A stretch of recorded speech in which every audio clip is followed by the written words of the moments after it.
quedamos, por favor?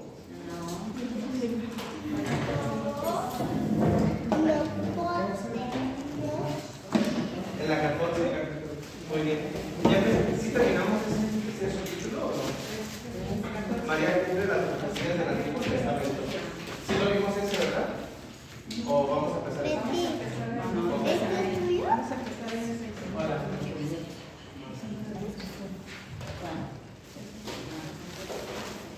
María cumple las profecías del Antiguo Testamento.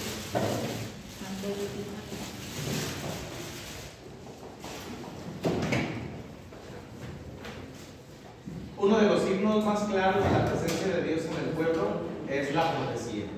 ¿Qué es una profecía? Es que Dios anuncia algo que va a suceder en un futuro para que nos demos cuenta que eso que va a suceder viene de Dios. Hoy en día podemos escuchar personas que dicen que tienen anuncios proféticos de lo que va a suceder. Bueno, acordémonos que todos esos anuncios debemos de ponerlos a prueba y después con el tiempo se sabrá si eran o no eran verdaderos. Porque también existen falsos profetas, personas que creen decir que tienen un anuncio para el pueblo cuando no viene de Dios. Hay que tener mucho cuidado. Dice, vamos a empezar con el texto, dice: en María se cumplen todas las profecías del Antiguo Testamento que llenaban de esperanza al pueblo creyente. Una de las características de las profecías precisamente era dar esperanza. Ellos vivían momentos muy difíciles, de repente, opresiones de los pueblos vecinos, guerras, hambre, desolación. Entonces las profecías venían a ser como ese bálsamo de decir, ok, estás sufriendo, pero espera en el Señor que volverás a alabarme. Muchos salmos están llenos como de esas profecías. Llegará el Señor, llegará el Mesías y restaurará todo. Vendrá aquel prometido desde el antiguo, vendrá a liberarnos. Era la profecía. Dice, la figura femenina es restaurada en su perfección original, la perfecta escucha y obediencia a Dios. Ya veíamos que por Eva se había distorsionado la figura femenina en la Biblia, por María se restituyó. Dice, de esta manera Dios realiza su justicia, envía a su Hijo y vence al mal, al pecado y a la muerte. Ya los profetas no hacen falta porque Jesús es el profeta esperado. Ya no hay libertador porque Jesús es el Mesías.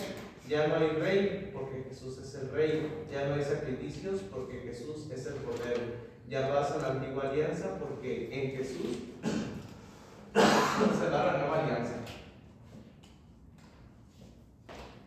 Hay un himno, no sé si ustedes lo hayan escuchado, un himno litúrgico ante el Santísimo Sacramento, que se llama el Pangelingua. ¿Lo han escuchado alguna vez? ¿No? A ver, igual que lo cante y a ver si lo funciona. Pangelingua gloriosa. Ah, sí, sí,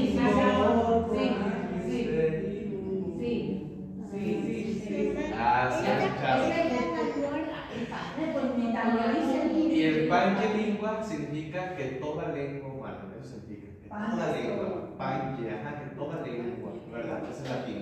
Dice, toda lengua humana cante este misterio, la preciosa sangre y el precioso cuerpo. Y el Pisa es un himno de Santo Tomás de Aquino. Pero hay una partecita del signo donde dice que en Cristo cesa el viejo rito y se establece el nuevo. Y eso es lo que cesa el viejo rito. Y se establece el nuevo. ¿El nuevo qué? El nuevo rito.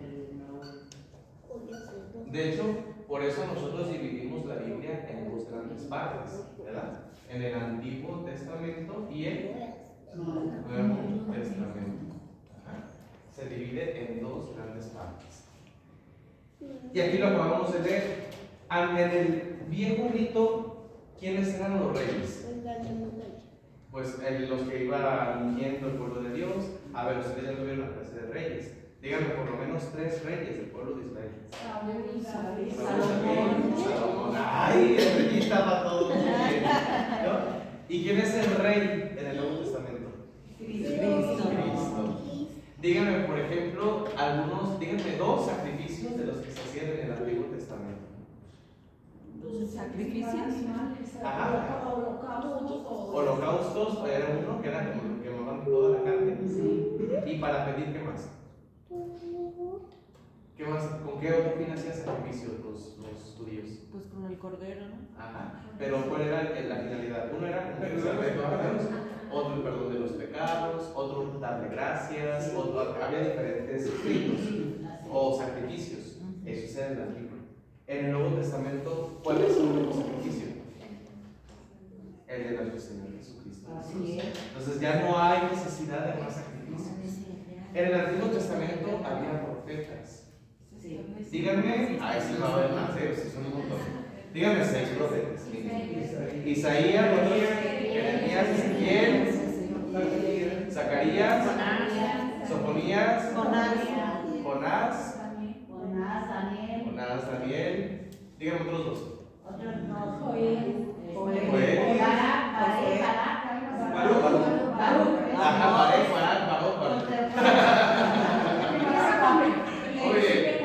Ahí está. Y los profetas, esos son del Antiguo Testamento. En el Nuevo Testamento, ¿quién es el único profeta? Jesús. Por eso, en el Antiguo Testamento es como una imagen de lo que en el Nuevo Testamento se iba a concretar en la persona de Cristo. Por eso aquí dice muy bien el texto, dice, ya no hay rey porque Jesús es el rey, ya no hay sacrificios porque Jesús es el cordero, ya pasa la antigua alianza porque en Jesús será la nueva alianza. Muy bien, sigamos. Dice, todas las profecías se completan en Jesús y María es esa mujer, la Virgen esperada, por medio de la cual Dios cumple todas sus promesas y se llenan todas las expectativas del pueblo de Dios. Ahora Dios ha vencido al mal, la antigua serpiente, por la obediencia de Jesucristo, el perfecto Hijo, el hombre que ha vuelto al origen y ha recuperado el pecado que Adán cometió. El hombre que escuchó y obedeció a Dios perfectamente se sometió a la cruz. Y María es también perfecta escuchadora de la palabra de Dios, la nueva Eva que junto al nuevo Adán escucha y obedece a Dios para que se recupere la gracia perdida en el origen. Verdadera israelita, perfecta hija de Sión, Jerusalén celestial. Pero la Jerusalén de arriba es libre, esa es nuestra madre, eso viene en Gálatas. Obediente a la voluntad de Dios, que contempló la muerte de su Hijo sin pecar, en el silencio de su dolor, siempre fiel hasta la muerte de su Hijo en la cruz. El madero de la cruz es el árbol de la vida. Ahora María come los frutos amargos de ese árbol, donde su Hijo muere crucificado, para recuperar la verdadera sabiduría que Eva y Adán buscaban por su cuenta. La sabiduría de la cruz, donde la esencia no es el conocimiento, sino el amor, el perdón, la misericordia de Dios. Muy bien. Y se fijan aquí en la imagen que nosotros tenemos, viene Cristo en la cruz, viene María, y de un lado dice Antiguo Testamento y del otro lado Nuevo Testamento. Muy bien. Era lo que aquí yo también les explicaba alguna vez, que en Cristo, que es ya la plenitud, es la revelación del Padre, es Cristo. Cristo es la revelación del Padre, eternamente. Por eso, cuando nosotros hablamos de revelaciones privadas, ¿sí?, debemos de tener un criterio muy amplio para entenderlas. La revelación que es Cristo, esta es pública, esta es decir, está en la Biblia, todo el mundo la conocemos, son las enseñanzas del Maestro. La revelación de Cristo es dogma de fe. ¿Qué quiere decir esto? Que todos los que nos decimos católicos estamos obligados a creer, ¿sí? Por ejemplo, la resurrección de Cristo es un dogma de fe. Sí, porque viene la Biblia y estamos obligados a creer. La visita de María Santísima Suprema Santa Isabel es un dogma. Sí, porque viene la Biblia. Sí, viene la Biblia. A ver, otro. El Pentecostés, la venida del Espíritu Santo sobre los apóstoles. ¿Estamos obligados a creer? Sí. Muy bien. Los 3 días de oscuridad que ha profetizado el Padre Pío, que van a venir sobre la humanidad como un castigo, ¿Estamos obligados a creer? No. No. Porque esa es una revelación privada, ¿verdad? Esta no es dogma de fe. ¿Sí? Que, a ver, la coronilla de la divina misericordia que Santa Faustina Kowalska nos enseñó, ¿estamos obligados a creer? No, porque es una revelación privada. Pero no nos hace daño, al contrario, ¿verdad? Cuando nosotros descubrimos que en las revelaciones privadas hay muchas gracias de parte de Dios. Por ejemplo, el rezo del Santo Rosario. A ver, el rezo del Santo Rosario. ¿Estamos obligados a rezarlo? Sí, como está en la Biblia. Sí y no. A ver, aquí vamos a ver. Como tal, el rosario no viene en la Biblia, viene el Ave María, ¿verdad? Pero como tal, el rosario. No. ¿Estamos obligados a creer lo que dice el rosario? Claro que sí, porque es la palabra de Dios la que se está de fondo. Pero ¿estamos obligados a rezar el rosario todos los días? No, porque es una revelación privada que la Virgen le dio a Santo Domingo de Guzmán. Pero claro que si lo rezamos, nos vamos a oír muchísimo más a nuestro Señor. Es un sacramental, ¿no? Cargar el escapulario, ¿estamos obligados a creer en las revelaciones a San Simón Stock de la Virgen del Carmen?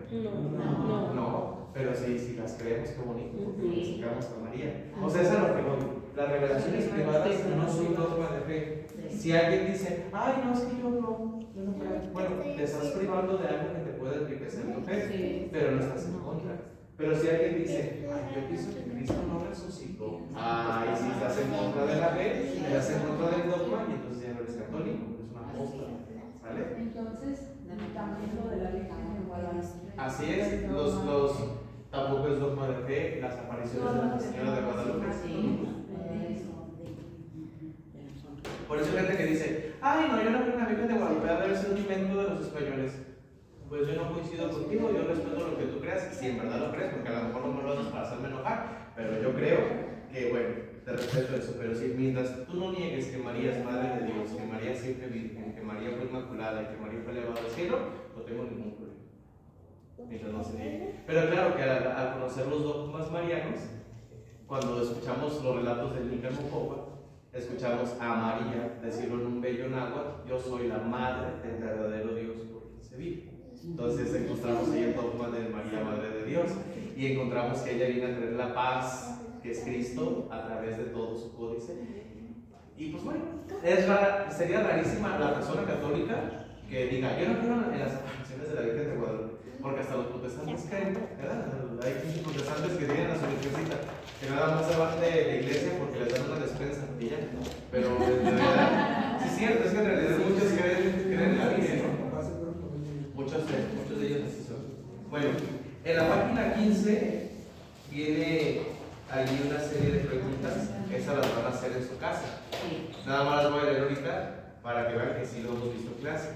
La primera es, ¿cuándo prometió Dios la salvación por primera vez en la Biblia? Ya se le vino a mí la cita, ustedes deben de saber. Si no se acuerdan, pues busquen ahí en la Biblia. Les doy una pista, viene en Génesis. Es el protoevangelio. Segundo, ¿has visto en la mujer la lucha por recuperar la gracia de Dios? ¿En cuál mujer? María. Puede ser María, pero aquí nomás dice, ¿has visto en la mujer la lucha por recuperar la gracia de Dios? O sea, podemos poner ahí nada más, no nomás María, sino si quiere cualquiera de la Biblia, cualquier mujer que hemos visto en la Biblia, cualquier ejemplo. Como las que vimos aquí, ¿se acuerdan? Ay, chicos, listos, muy bien. Luego, ¿cuáles son las imágenes femeninas que sugieren a María en el Antiguo Testamento? Ahí sí van a poner todas las mujeres, ¿no? Todas. ¿Por qué María es la Virgen profetizada del Antiguo Testamento? Ahí viene también la profecía de Isaías, ya se los dije, cuando le dice a Haz, pide una señal de lo alto, no te enteres. ¿Sientes que María es la mejor de los israelitas? Sí, no y por qué. Ahí me interesa el por qué. Y luego, ¿cómo se va logrando el plan de Dios en el Antiguo Testamento? Bueno, esta pregunta es un poquito amplia y nomás te doy un espacio como para una letra, pero en realidad la pueden poner a un lado algo, ¿no? ¿Cómo se va logrando el plan de Dios en el Antiguo Testamento?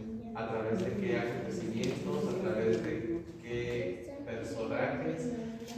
Etcétera. Sería poner toda la historia de la semana. Pues ahí la pueden poner si quieren, pueden poner poquito. Bueno, con el apéndice que viene al final. Dice así: la hija de Sión entre el Antiguo y el Nuevo Testamento. A ver, voy a borrar aquí arriba,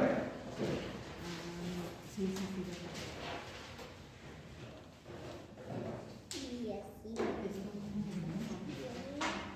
La hija de Sión.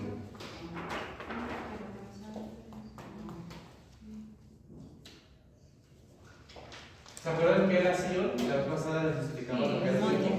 Es el monte. El monte Sión, monte santo, donde está dedicada la ciudad de Jerusalén. ¿a la ciudad?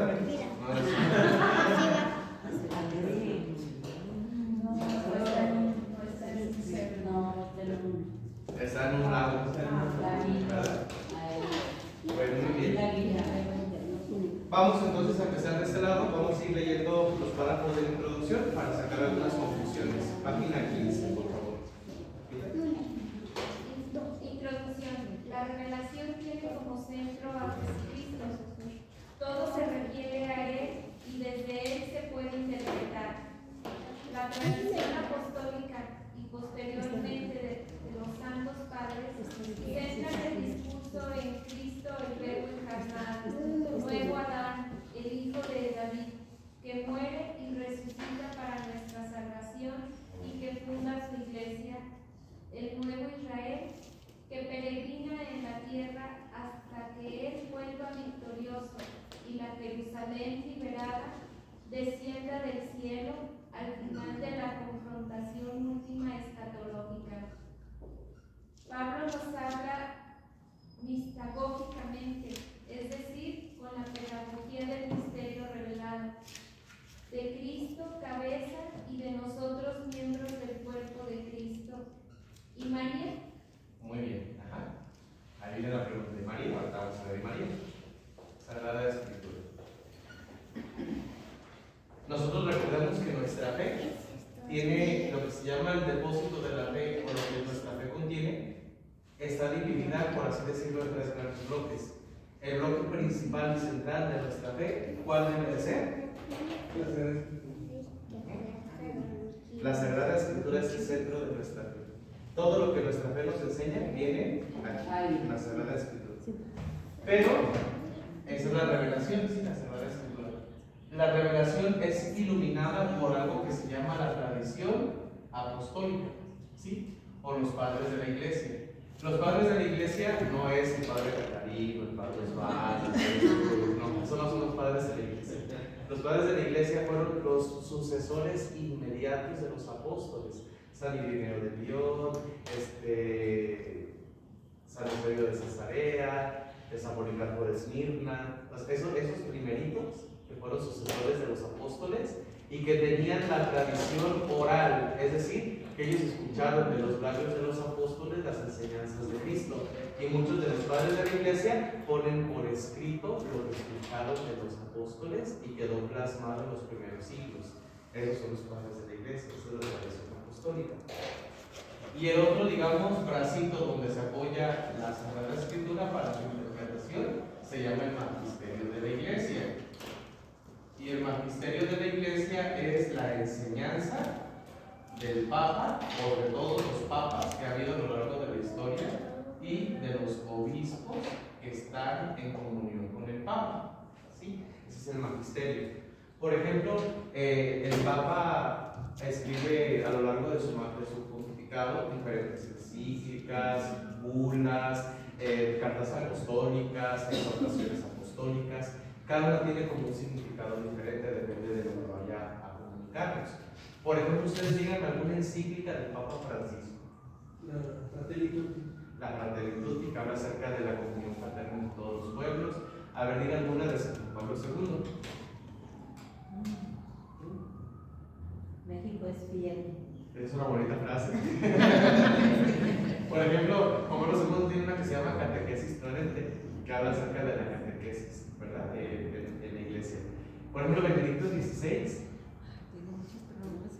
hay una que se llama Deus Caritas Est, Dios es amor, ¿verdad?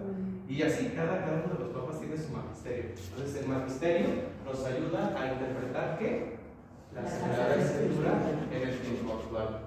Y la tradición nos enseña a interpretar la Sagrada Escritura con la doctrina de los padres de la Iglesia, que son sucesores inmediatos de los apóstoles. ¿Sí? Entonces, esa es la riqueza de nuestra fe. En todo esto está contenido lo que nosotros creemos.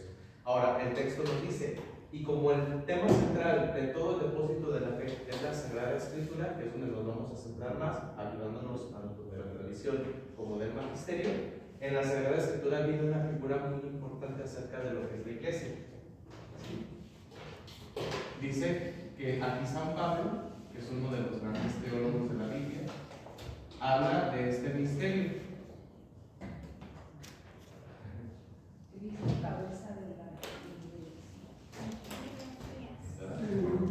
Dice que la Iglesia está dividida así, que nosotros somos el cuerpo, que esta es la Iglesia, y que Cristo es la cabeza, ¿verdad?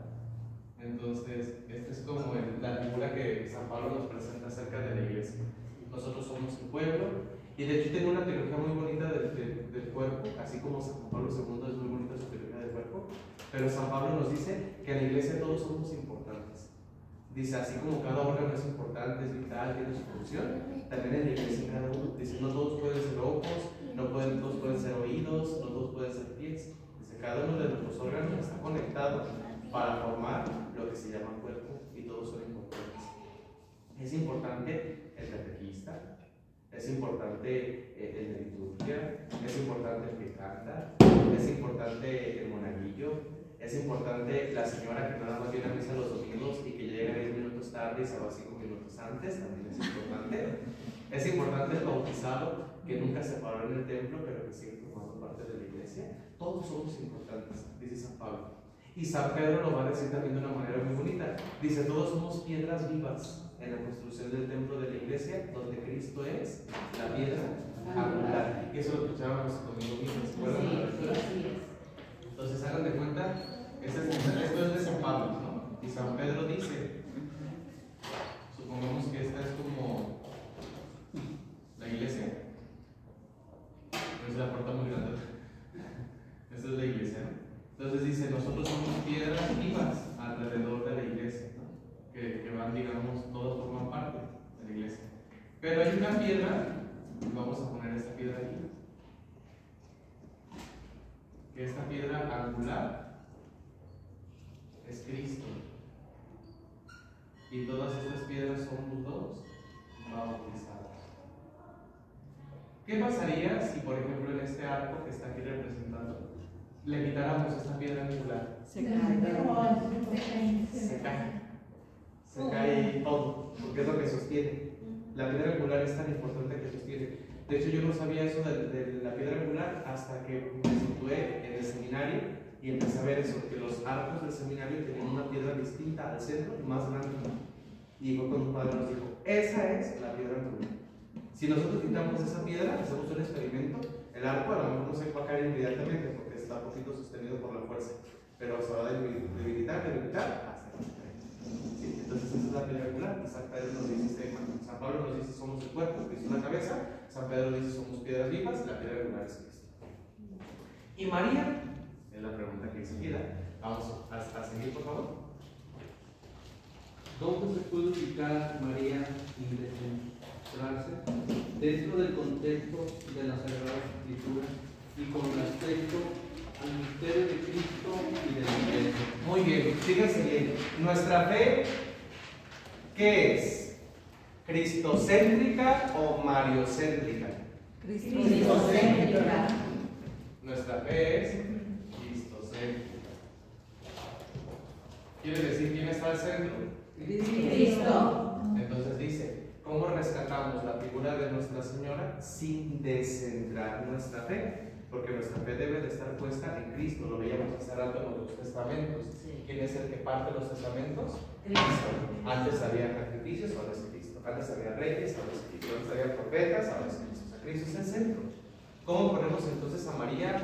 ¿O en qué, a qué altura? ¿O bajo qué títulos? ¿O de qué manera vamos a ubicar a Nuestra Señora sin quitar el protagonismo de nuestro Señor Jesucristo, que es el centro de todo? Vamos a ver. ¿Continuamos? Entre los dos testamentos Si hacemos una atenta lectura desde la perspectiva de la persona figura de María, podemos encontrar dos aspectos fundamentales. Vamos a ver dos aspectos fundamentales para no desentendernos.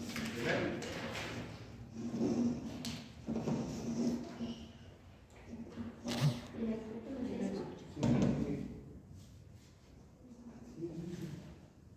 el aspecto mesiánico redentivo, que es la relación a Cristo como hija de Dios, la expresión bíblica de la tribu que se realiza en el nuevo y que tiene que ver con la expectativa de la fe, la esperanza y la caridad en la revelación de las promesas del proyecto salvador en Cristo a través de la Iglesia y por obra del Espíritu Santo.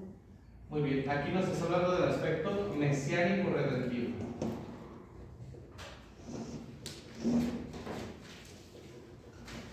¿Quién es el Mesías? ¿Cristo o María? Cristo. ¿Quién es el Redentor? ¿Cristo o María? Cristo. Entonces, ese es el término mesiánico redentivo.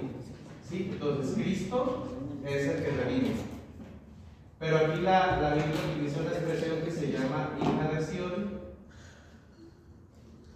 que era quien estaba a la espera del Redentor.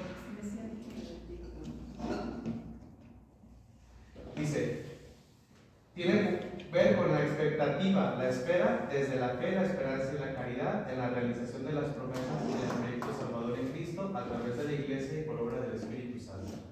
La hija de Sion, que era el pueblo de Israel, esperaba al Redentor, y con esta espera podemos nosotros encontrar la ayuda de Dios a través de las virtudes teologales.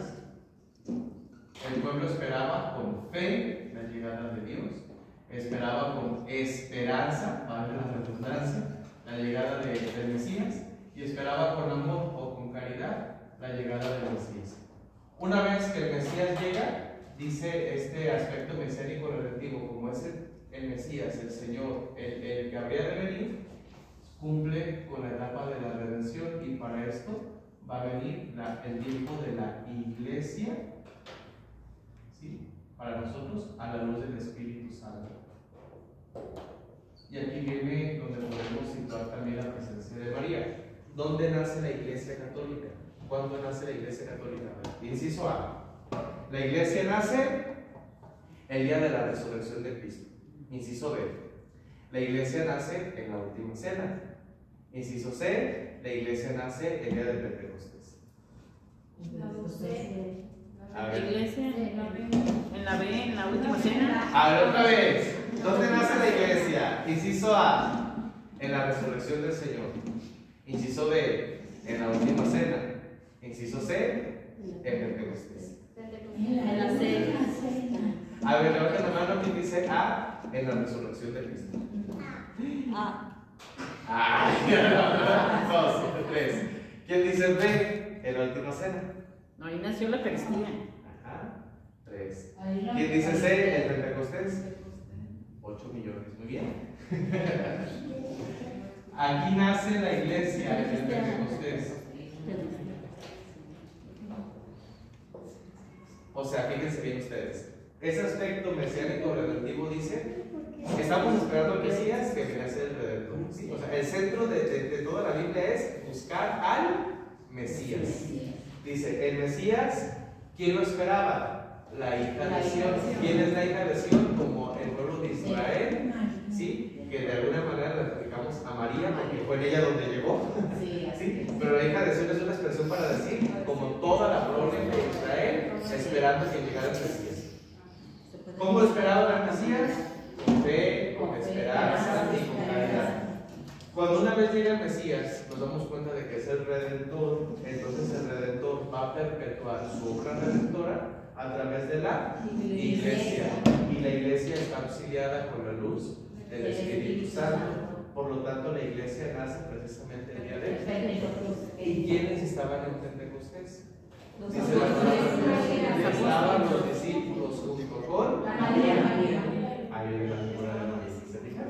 En Pentecostés estaban los discípulos con María en el cenáculo, haciendo oración, cuando el Espíritu Santo se derrama a través de forma de lenguas de fuego, y ellos empiezan a proclamar a todas las naciones las maravillas de Dios. Ese es el primer aspecto. Me quedo con el Vamos a ver ahora el aspecto eclesial. Vamos, continuamos.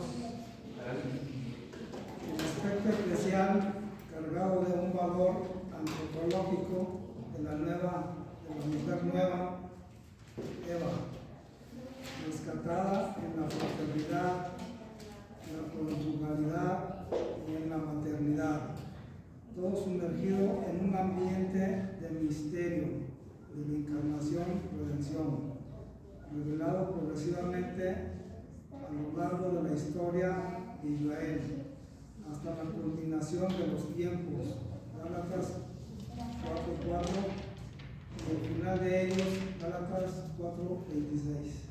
Muy bien, para poder explicar esto vamos a la Biblia, que me ayuden a buscar estas dos citas por favor. Gálatas 4:4 y Gálatas 4:26.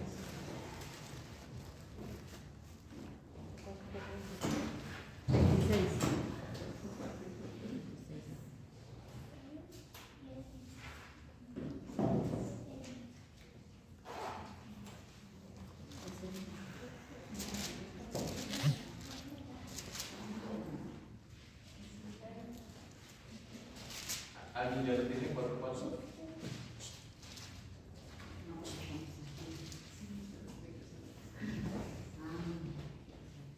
Gálatas 4:4, Nuevo Testamento, San Pablo. Sí. Pero cuando llegó la plenitud de los tiempos, Dios envió a su Hijo, que nació de mujer y fue sometido a la ley. Gracias.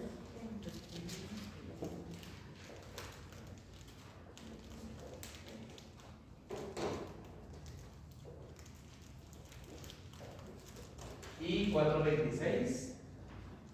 Yo veo la Jerusalén de arriba que él vive es nuestra madre. Muy bien. Gracias.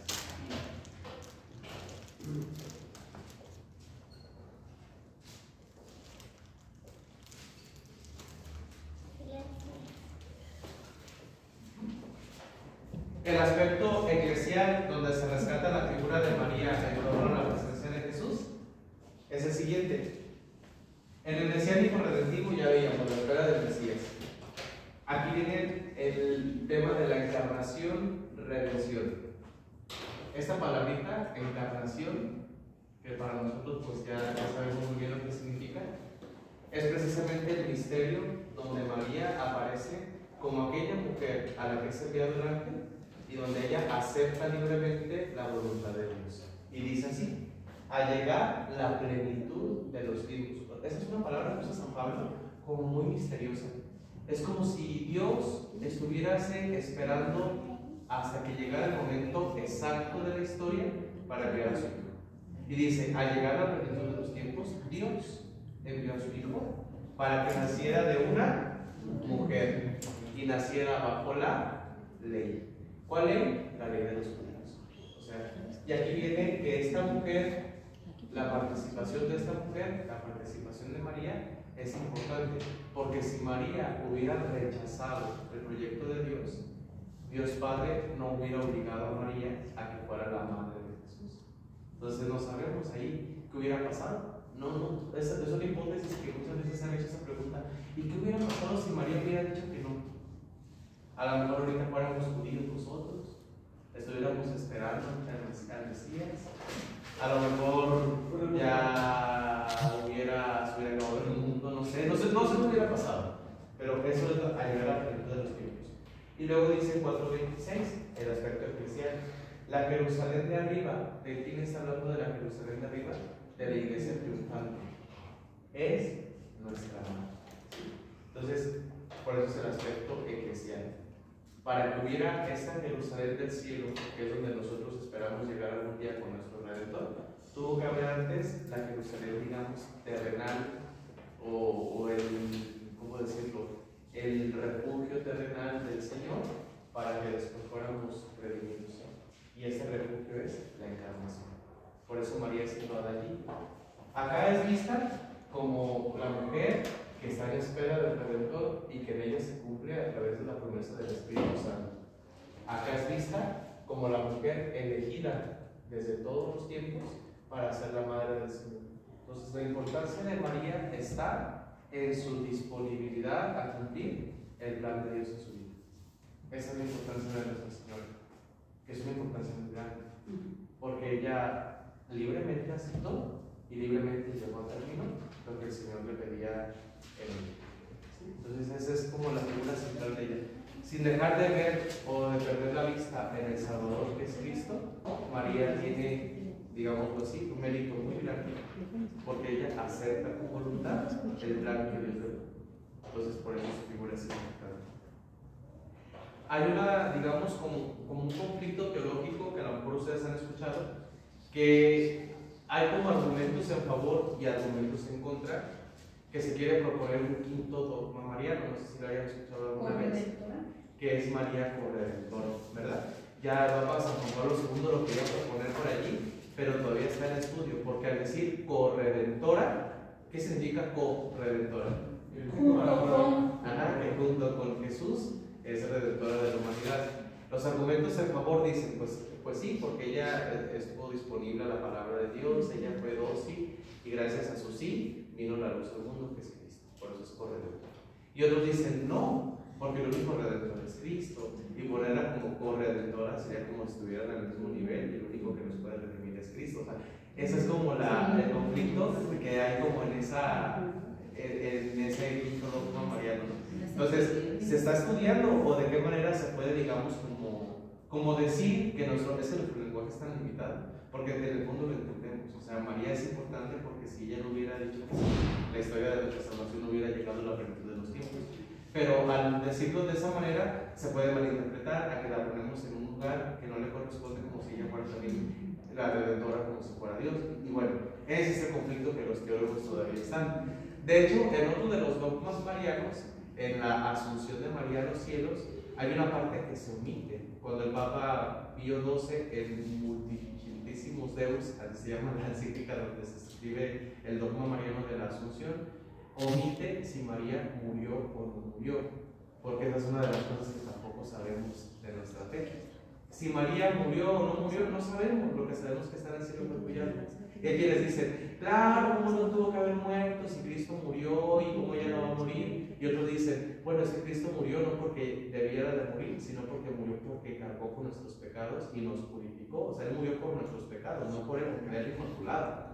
Y otros dicen, la muerte es consecuencia del pecado. Cristo murió no porque tuviera pecado, sino porque cargó con nuestros pecados y por eso murió. Y otros dicen, y María pudo haber no muerto porque ya no tenía pecado, entonces no tenía consecuencia de morir. Y es una cosa que dice, ay, murió, no murió, y que sí, que no, y que sabe qué.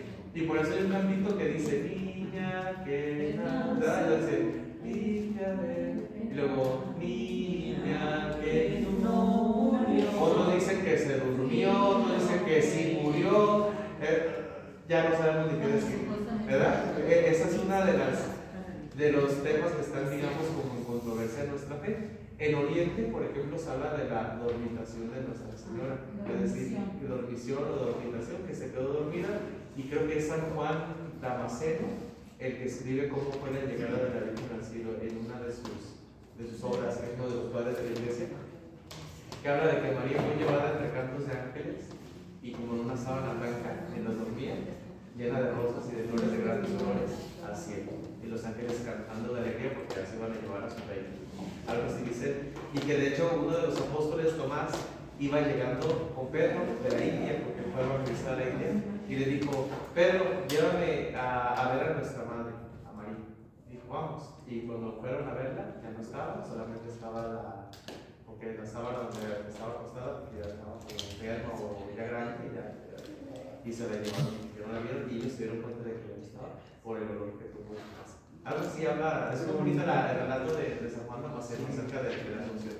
Pero bueno, todo eso, pues, es, digamos, alguna manera de decirlo, pero no sabemos si es cierta cómo fue, qué pasó. Queda de lado a nuestro entendimiento, pero no a nuestro corazón. Pues sí, pues en muchos, en la Biblia parece muchos personajes también no murieron, fueron al cielo, como Elías, por ejemplo. Elías dice que fue arrebatado por un torbellino de fuego, ¿verdad? De hecho, estaba Eliseo junto con él cuando le dice, Padre, Padre derrama algo de ti, le da una parte de su capa para que recupere su poder. Eliseo. Muy bien. Y por eso se te creían los judíos que como Elías había subido, habría de venir otra vez. Así como se fue, tiene que regresar. Y por eso decían que Elías era con el Bautista. ¿Verdad? Y de alguna manera pues era una forma metafórica de decir que sí, que el Juan Bautista había sido de Elías y se corrió. Bueno, pues aquí la vamos a dejar porque van a ir a misa, ¿verdad? Sí. Y pues les deseo a todas las mamás que tengan un feliz día mañana. Y todos los días, porque la verdad es que se la rifan. Y también pidamos por nuestras mamás, vivas o difuntas. Las que están vivas, pues que el Señor les conceda ganarse el cielo. Y las que ya murieron, pues ya que se los dé. ¿Verdad? Que lleguen a Dios. Vamos a hacer la oración final.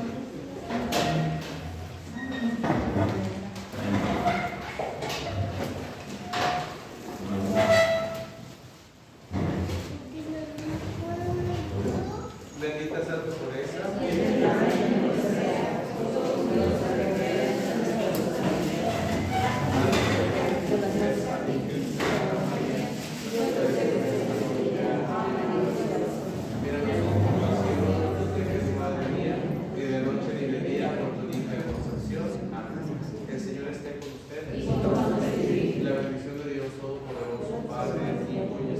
Santo, descienda sobre ustedes y les acompañe siempre. Amén. Que pasen